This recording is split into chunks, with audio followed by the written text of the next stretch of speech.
మహాభారతంలోని most powerful weapons. Number 6 నారాయణాస్త్ర. నారాయణాస్త్ర ఈ అస్త్రం Shri మహావిష్ణువుది and అలాగే ఇది 5 మిలియన్ మిసైల్స్కి ఈక్వల్గా పవర్ఫుల్.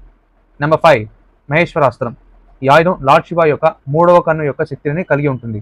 ఇది ఒక్కసారిగా శత్రువుని బూడిదగా మార్చగలదు. ఈ ఆయుధాన్ని ఎదుర్కోవడానికి ఏకైక మార్గం లార్డ్ శివ లేదా శ్రీ మహావిష్ణువు యొక్క ఆయుధాన్ని ఉపయోగించడం.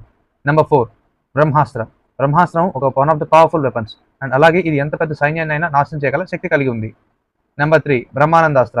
ఈ వెపన్ ఎంత పవర్ఫుల్ అంటే ఏకంగా ఒక సోలార్ సిస్టమ్ని డిస్ట్రాయ్ చేయగలిగిన శక్తి దీన్ని కలిగి ఉంది అండ్ ఇది బ్రహ్మశీర్షాస్త్ర అండ్ బ్రహ్మాస్త్రాన్ని కూడా న్యూట్రలైజ్ చేయగల పవర్ దీనికి ఉంది. నెంబర్ 2 బ్రహ్మశీర్షాస్త్ర. ఈ బ్రహ్మశీర్షాస్త్రం బ్రహ్మాస్త్రం కంటే 4 రెట్లు బలమైన ఆయుధం. ఈ అస్త్రం వాడితే వినాశనం కలుగుతుంది. ఈ అస్త్రం ఉపయోగించిన ప్రాంతం 12 సంవత్సరాల పాటు నిర్మానుష్యంగా ఉంటుంది. అలాగే 12 ఏళ్ళు వర్షాలు కురవపడమే కాకుండా ఈ ప్రాంతం విస్తృల్యంగా మారుతుంది. నెంబర్ 1 పాశుపతాస్త్ర. ఈ వెపన్ లార్డ్ శివ యొక్క పర్సనల్ వెపన్ అండ్ ఇది ఎంటైర్ క్రియేషన్ ని డిస్ట్రాయ్ చేయగలిగిన వెపన్ అండ్ దీన్ని కొట్టగలిగే వెపన్ ఈ వరల్డ్ లోనే లేదు. మహాభారత